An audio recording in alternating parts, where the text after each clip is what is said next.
Fifth नंबरનો unit છે constraint છે. કોન્સ્ટન્ટ મતલબ કે એક સેટ ઓફ રૂલ્સ.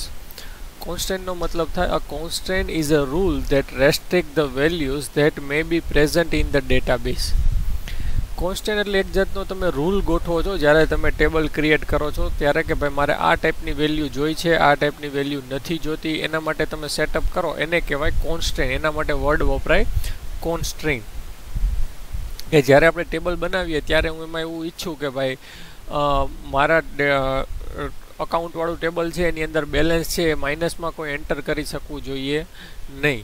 બરાબર, તો એના માટે જે મેં રૂલ ગોઠવું એના માટે આપણી પાસે 3-4 વસ્તુ છે એની મદદથી આપણે એનો રૂલ સેટઅપ કરીએ તો એને કહેવાય આપણે કોન્સ્ટ્રેન્ટ ગોઠવું કહેવાય. બરાબર, એને શું કહેવાય? કોન્સ્ટ્રેન્ટ ગોઠવું કહેવાય. તો કોન્સ્ટ્રેન્ટના ઓરેકલની અંદર બે મેઇન ટાઈપ પડે છે, એક એન્ટિટી ઇન્ટિગ્રિટી કોન્સ્ટ્રેન્ટ અને એક રેફરન્શિયલ ઇન્ટિગ્રિટી કોન્સ્ટ્રેન્ટ. આ એન્ટિટી ઇન્ટિગ્રિટી કોન્સ્ટ્રેન્ટ એટલે કે એન્ટિટી એટલે કે ટેબલ ઉપર લાગુ પડે છે, એક જ ટેબલ ઉપર લાગુ પડે. બરાબર, અને એની અંદર બે પાર્ટ પડે. Domain integrity constraint. ડોમેઇન એટલે કે જે તમારે ફર્સ્ટ ચેપ્ટરમાં એક ડોમેઇન વર્ડ આવ્યો હશે કે ભાઈ એની ડેટા ટાઈપ, એની વેલ્યુ, કોલમનું નામ, એના આધારે જે કંઈ કોન્સ્ટન્ટ અપ્લાય કરીએ એને કહેવાય ડોમેઇન કોન્સ્ટન્ટ. એમાં બે આવે, નોટ નલ અને ચેક. પછી આવે એન્ટિટી ઇન્ટિગ્રિટી કોન્સ્ટન્ટની અંદર કી કોન્સ્ટન્ટ. કે કી કોન્સ્ટન્ટ એટલે એવા કોન્સ્ટન્ટ કે જેની તમે કોલમ ઉપર કી અપ્લાય કરીને કાંઈ રૂલ અપ્લાય કરો. એના માટે બે આવે છે, યુનિક કી અને પ્રાઇમરી કી.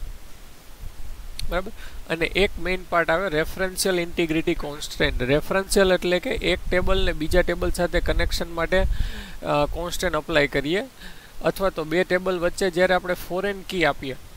બરાબર, આ જે એમાં એક જ આવે છે ફોરેન કી, એને કહેવાય રેફરન્શિયલ ઇન્ટિગ્રિટી કોન્સ્ટન્ટ. તો ટૂંકમાં તમારે આ ચેપ્ટરની અંદર ખાલી 5 વસ્તુ ભણવાની: not null, check, unique, primary key અને ફોરેન કી. બરાબર, તો આટલી વસ્તુ શીખી લેશો આ ચેપ્ટર પૂરું. બહુ નાનું ચેપ્ટર છે પણ આ ચેપ્ટરની અંદરથી પ્રાઇમરી કી અને ફોરેન કી બે બહુ મહત્વના છે, એ તમારે આવડવા જોઈએ. ભવિષ્યમાં તમારે આનો જ યુઝ કરવાનો થશે. રેડી? તો સૌથી પહેલાં આપણે સ્ટાર્ટ કરીએ ઇન્ટિગ્રિટી કોન્સ્ટન્ટ અપ્લાય કઈ રીતે થાય, એની સિન્ટેક્સ શું. બરાબર, તો કોન્સ્ટન્ટ છે એ તમે ટેબલમાં બે રીતે અપ્લાય કરી શકો. એક તો કોલમ લેવલ અને એક તો કે ટેબલ લેવલ. કોલમ લેવલે તમારે અપ્લાય કરવું હોય તો કઈ રીતે અપ્લાય થાય, તો કે એના માટેની સિન્ટેક્સ છે કોલમનું નામ. જ્યારે ટેબલ ક્રિએટ કરતા હોય ત્યારે એની અંદર આપણે કોલમ લખીએ એમ કોલમનું નામ, એની ડેટા ટાઈપ અને સાઇઝ આટલું તો લખીએ જ છીએ. એના પછી તમારે કોન્સ્ટન્ટની ડેફિનેશન એટલે કે કોન્સ્ટન્ટનું જે છે એ લખવાનું રહે.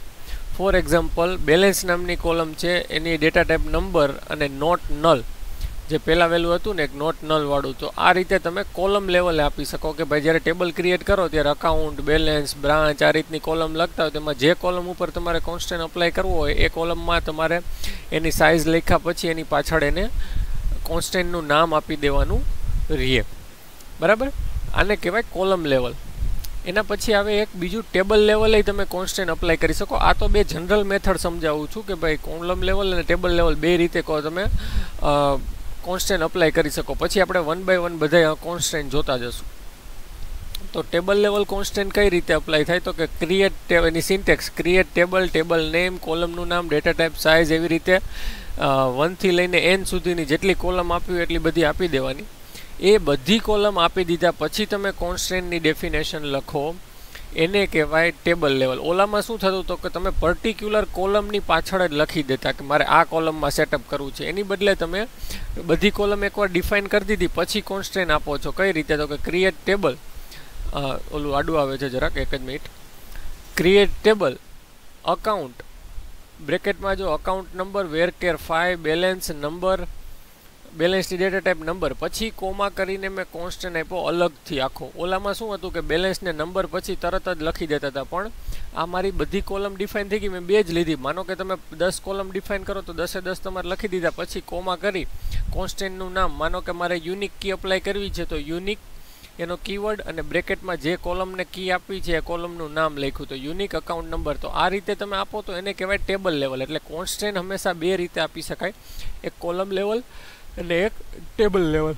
બરાબર, એ તમારી ઈચ્છા મુજબ તમે ગમે તે રીતે આપી શકો, એવું કોઈ જરૂરી નથી કે આ રીતે આપવું. રેડી? આપણે જે સહેલું પડે ને એ આપણે કરવાનું. તો હવે ફર્સ્ટ આવે છે નોટ નલ. બરાબર, નોટ નલ એટલે શું થાય, A null values indicates not applicable, missing or not known. Null value શું દેખાડે તો કે એની અંદર કાંઈ વેલ્યુ નથી, ખાલી છે અથવા તો વેલ્યુ ખબર નથી, એને કહેવાય null. A null value is distinct from zero or blank space. મતલબ કે નલનો મતલબ એમ ન થાય કે ઝીરો અથવા તો ખાલી છોડી દો, એને નલ ના કહેવાય. નલ એટલે પર્ટિક્યુલર તમે નલ લખો ને એને કહેવાય નલ વેલ્યુ, બરાબર. નલનો મતલબ થાય કે અહીંયા આપણે કાંઈ ખબર નથી, એ ટાઈપની આપણે અત્યારે વેલ્યુ રાખી દઈએ છીએ, એને કહેવાય null. A column defined as not null cannot have null value. જે કોલમની પાછળ તમે નોટ નલ લખી દેશો એ કોલમમાં નલ વેલ્યુ આવી શકશે નહીં. એવી column such a column become a mandatory એટલે કે કમ્પલસરી બની જશે. આવી કોલમ કમ્પલસરી બની જશે કે જેને તમે can not be left empty for any record. આવી કોલમને તમે ક્યારેય પણ જ્યારે ઇન્સર્ટની ક્વેરી પરફોર્મ કરો ત્યારે તમે એને એમ્પ્ટી છોડી શકશો નહીં. તમારે ફરજિયાત એમાં કંઈક ને કંઈક વેલ્યુ આપવાની રીએ. રેડી? એની સિન્ટેક્સ શું? કોલમનું નામ, ડેટા ટાઈપ, સાઇઝ અને પાછળ લખવાનું નોટ નલ, બરાબર. એક્ઝામ્પલ તમને દેખાડ્યું. ક્રિએટ ટેબલ, ટેબલનું નામ અકાઉન્ટ, બ્રેકેટમાં account number, character, comma, balance, number અને નોટ નલ. જો બેલેન્સમાં નંબરમાં ડેટા ટાઈપ સાઇઝ આપી ના આપો તો ચાલે ને એની પાછળ લખી દીધું નોટ નલ. એનો મતલબ કે હવે બેલેન્સવાળી કોલમ આપણે ખાલી છોડી શકશું નહીં. બ્રાન્ચ વેરકેર 10, બરાબર. બ્રાન્ચને આપણે આપી દીધું. Now if we insert null value to the balance column then it will generate an error. Simple. ખાલી તમે નોટ નલ લખી દો એનો મતલબ કે એ કોલમને તમે નલ છોડી શકશો નહીં. રેડી? ચાલો આપણે એનું લાઈવ એક્ઝામ્પલ પણ સાથે સાથે જોતા જઈએ, બરાબર. તો સૌથી પહેલાં શું કરવાનું થાય તો કે ભાઈ એક ટેબલ બનાવવાનું થાય. તો હું ટેબલ બનાવું છું. ક્રિએટ ટેબલ અકાઉન્ટ, બરાબર. અને અકાઉન્ટ ટેબલમાં જે આપણે કોલમ લીધી હતી એ જ લઈ લઈએ. અકાઉન્ટ નંબર એને વેરકેર રાખું, મારે એ વાળા નાખવા છે, બરાબર. એની સાઇઝ 5, કોમા, બેલેન્સ, નંબર. આમાં નંબર નહીં ચાલે આ સોફ્ટવેરમાં, આમાં હું ઇન્ટીજર લખીશ, બરાબર. ખાલી ઇન્ટીજર એવી રીતે. અને એની પાછળ આપું છું નોટ નલ, બરાબર. ઇન્ટીજર ને નંબર ને કોઈ કનેક્શન નથી, એ તો સોફ્ટવેર પ્રમાણે અલગ અલગ. કોઈમાં નંબર કીવર્ડ યુઝ થાય, કોઈમાં ઇન્ટીજર યુઝ થાય. રેડી? અને બ્રાન્ચ, બ્રાન્ચમાં પણ વેરકેર અને બ્રેકેટમાં આપી દઉં 10. રેડી? આ મેઇન બ્રેકેટ ઓવર અને સેમિકોલન. રેડી? તો શું લખ્યું? Create table account, account number. અને આપણે ખાસ શું એડ કર્યું અહીંયા? ખાલી આપણા બેલેન્સવાળી કોલમમાં લખ્યું નોટ નલ. રેડી? અને હવે આને હું રન કરાવું છું,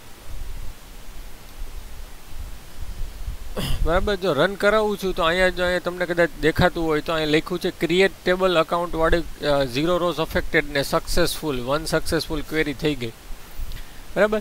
હવે તમને એમ થાય કે ભાઈ થઈ કે નહીં, આપણે એકવાર એને જોઈ લઈએ.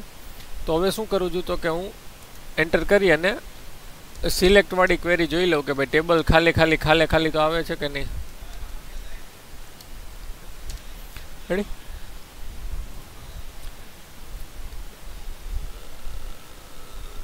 તો જોવો તો તમને અહીંયા ક્વેરી દેખાશે, ટેબલ દેખાતું હશે. અકાઉન્ટ નંબર, બેલેન્સ અને બ્રાન્ચ, બરાબર. અકાઉન્ટ નંબર, બેલેન્સ અને બ્રાન્ચ દેખાય. હવે એનો મતલબ કે આપણું ટેબલ ક્રિએટ થઈ ગયું છે, એ થઈ ગયું. હવે આપણે ઇન્સર્ટની ક્વેરી પરફોર્મ કરવાની છે. ઇન્સર્ટ ઇનટુ અકાઉન્ટ, અને મને હેબિટ છે હું એ પ્રમાણે જ ચાલીશ. Account number, balance. તમે જે ઓલું કરતા હોય શોર્ટકટ ક્યારેય નહીં અપનાવવાના બને ત્યાં સુધી, બિકોઝ આગળ જતાં બહુ નુકસાની કરે છે. વેલ્યુ આપું છું હું A01. હવે બેલેન્સ, તો બેલેન્સમાં આપી દઉં 1000 અને બ્રાન્ચ આપી દઉં જુનાગઢ. રેડી? અને આપણે આને રન કરાવડાવીએ. ઓકે, તો 1 રો ઇફેક્ટેડ એટલે કે ઇન્સર્ટ થઈ ગયું છે. તો હવે હું આને અહીંયાથી કાઢી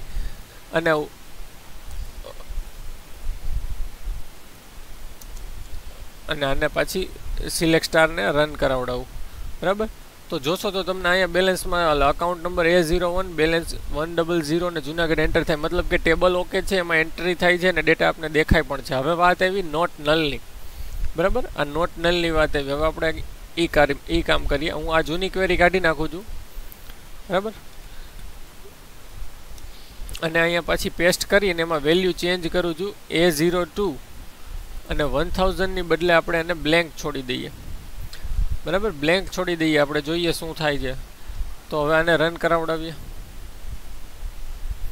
તો જો you have an error in SQL syntax, check the manual corresponding to the MySQL server version. મતલબ કે એરર આવી, લાઇનમાં એન્ટર થયું નહીં. એરર આવી તો આપણે ખબર પડી, છતાંય આપણે એકવાર સિલેક્ટવાળી ક્વેરી રન કરાવીને જોઈ લઈએ કે ભાઈ એરર આવી તો ડેટા એન્ટ્રી થઈ તો નથી ને, તો નથી થઈ, એટલું ને એટલું દેખાડે છે, બરાબર. હજી આપણે શું કરીએ તો કે અહીંયા નલ લખવાનું હતું ને કે ભાઈ નલ વેલ્યુ એન્ટર ના થાય, તો અમે એન્ટર કરી નલ. તો જો હવે વ્યવસ્થિત એરર લખેલી આવી, column balance can not be null. Column કઈ કોલમ હતી તો કે બેલેન્સ વાળી, કેન નોટ બી નલ, એને નલ તમે રાખી શકો નહીં. તો આ નોટ નલ લખવાથી આવી રીતે થાય, તમે એને ખાલી ના છોડી શકો, નલ વેલ્યુ ના આપી શકો, ટૂંકમાં તમારી એન્ટ્રી થાય નહીં. પણ જેવું તમે અહીંયા કંઈક વેલ્યુ આપી દો, બરાબર, અને પછી આને રન કરાવડાવો, તો 1 રો અફેક્ટેડ અને ટેબલ તમે ડિસ્પ્લે કરાવડાવો, તો જો ટેબલમાં એન્ટ્રી પણ થયેલી જોવા મળે. રેડી. તો નોટ નલ પછી આવે છે check constraint. The check constraint is used to implement business rules, so it is also called business rule constraint. તમારે business rules એટલે કે બેલેન્સ માટે નેગેટિવ ના હોવી જોઈએ, એવા જે તમારા બિઝનેસને લગતા રૂલ્સ હોય ને એને કહેવાય બિઝનેસ રૂલ્સ. અને આ ચેક કોન્સ્ટન્ટનું બીજું નામ છે business rule constant. Example of business rule constant એટલે કે balance in any account should not be negative. ક્યારેય પણ કોઈના ખાતામાં અકાઉન્ટમાં બેલેન્સ નેગેટિવ ચલાવી લે નહીં, બેંકવાળા જરાય ચલાવે નહીં, તરત જ બોલાવે. બિઝનેસ રૂલ ડિફાઇન અ ડોમેન ફોર પર્ટિક્યુલર કોલમ, કે ડોમેનમાં તમે જે ડિફાઇન કરશું આપણે ચેક માટેના રૂલ્સ, એ પર્ટિક્યુલર કોલમને લાગુ પડે, બરાબર. Once check constraint is implemented, the check constraint is bound to a particular column. એટલે કે ચેક કોલમ છે, ચેક કોન્સ્ટન્ટ છે, તમે જે કોલમને લખશો એને જ લાગુ પડશે, બરોબર, બીજા કોઈને નહીં ગણે. Once check constant is implemented, any insert or update operation on that table must follow these constraint. તમે એ અપ્લાય કર્યા પછી દરેક જગ્યાએ ઇન્સર્ટ કે અપડેટ કરવા જાવ એ ટેબલમાં, તો એ રૂલ ફોલો થતો હશે તો જ તમને કરવા દેશે. If any operation violet condition it will be rejected, તો એરર આવશે. એની સિન્ટેક્સ શું થાય તો કે કોલમનું નામ, ડેટા ટાઈપ, સાઇઝ અને પાછળ ચેક કીવર્ડ અને બ્રેકેટમાં તમારે પર્ટિક્યુલર કન્ડિશન આપવાની રહે કે ભાઈ મારે આવી વસ્તુ જોઈ છે. એક્ઝામ્પલ ક્રિએટ ટેબલ, ટેબલનું નામ અકાઉન્ટ, અકાઉન્ટ નંબર, કેરેક્ટર, એની સાઇઝ આપી 3, બેલેન્સ નંબર, બરાબર, બેલેન્સ એમાં નંબર અને 9 લખ્યા પછી આપણે શું કર્યું તો કે ચેક કોન્સ્ટન્ટ અપ્લાય કર્યો, એના માટે ચેક કીવર્ડ લખ્યો, બ્રેકેટમાં કીધું બેલેન્સ એટલે કે કોલમનું નામ છે, balance greater than equal to 0 જ હોવું જોઈએ, બરાબર. તો આ રૂલ આપી દીધો કે ભાઈ નેગેટિવમાં બેલેન્સ એન્ટર કરશો તો એરર આવશે. અને પછી આપી દીધી બ્રાન્ચ કે વેર કેર 10, બરાબર. તો આ રીતે તમે ચેક કોન્સ્ટન્ટ અપ્લાય કરી શકો. તો ચલો આપણે આનું લાઈવ એક્ઝામ્પલ જોઈ લઈએ. તો હવે આ જ ટેબલમાં આપણે એ વસ્તુ અપ્લાય કરીએ. રેડી. આ જ ટેબલમાં આપણે એ વસ્તુ અપ્લાય કરી દઈએ. અને હું ડિલીટ કરી દઉં અને આપણું ટેબલ છે ડ્રોપ કરી દઉં, કારણ કે નવું કોન્સ્ટન્ટ આપવું છે આપણે.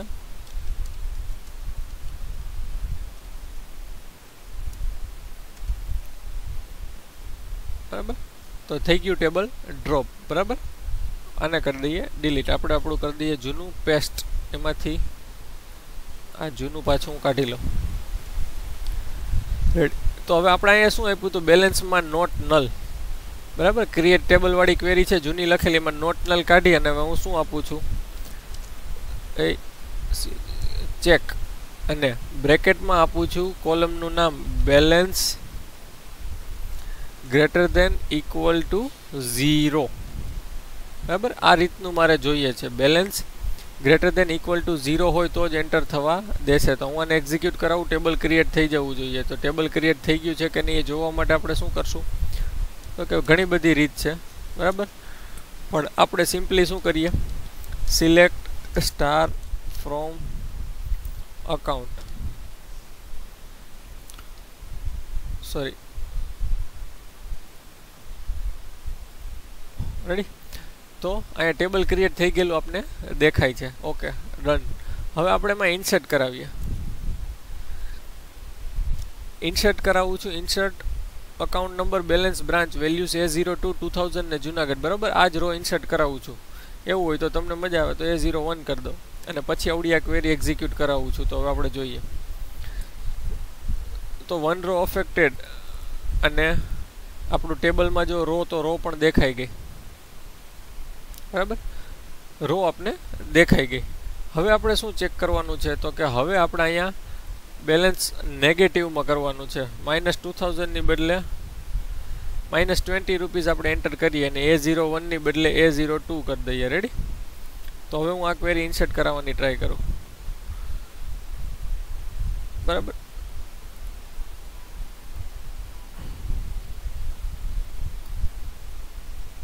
તો પણ એન્ટર થઈ ગઈ. એક જ મિનિટ. સિલેક્ટ.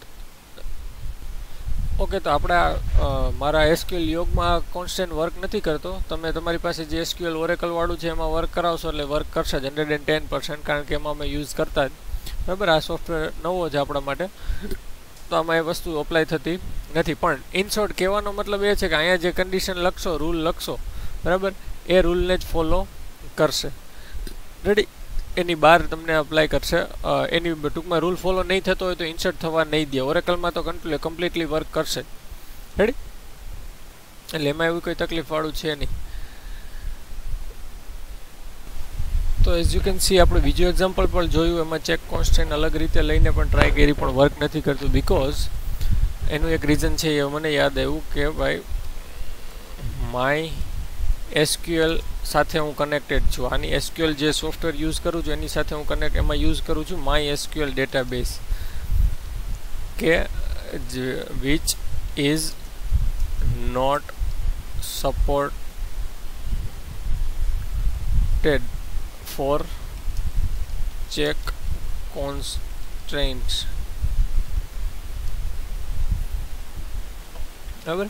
કે માય SQLનો જે ડેટાબેઝમાં યુઝ કરું છું, SQL નથી મારી પાસે, ઓરેકલ વાળું નથી, આ માય SQL ડેટાબેઝ છે કે જેની અંદર ચેક કોન્સ્ટન્ટ સપોર્ટેડ નથી. એ જસ્ટ એને ઇગ્નોર કરી દે છે, એટલે આપણે વર્ક નથી કરતું. તમારી અંદર તમારી પાસે ઓરેકલ હોય તો તમે એમાં યુઝ કરી અને એનો જોઈ શકો છો. ઓકે,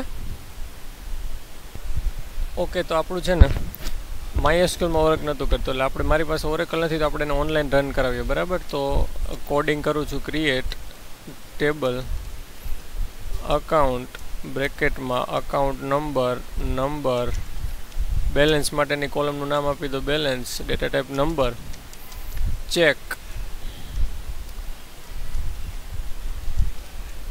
બ્રેકેટમાં બેલેન્સ ગ્રેટર દેન 0, બરાબર. ગ્રેટર દેન 0 હોવું જોઈએ અને આ ડબલ કોટ ઓલા કોલને સેમિકોલન, બરાબર. અહીંથી રન થશે મારે. તો અહીંયા મને ટેબલ બતાવી દીધું, અકાઉન્ટ ટેબલ આવી ગયું, બરાબર. હવે હું આ ક્વેરી કાઢી નાખું છું. રેડી. અને ઇન્સર્ટ ઇન્ટુ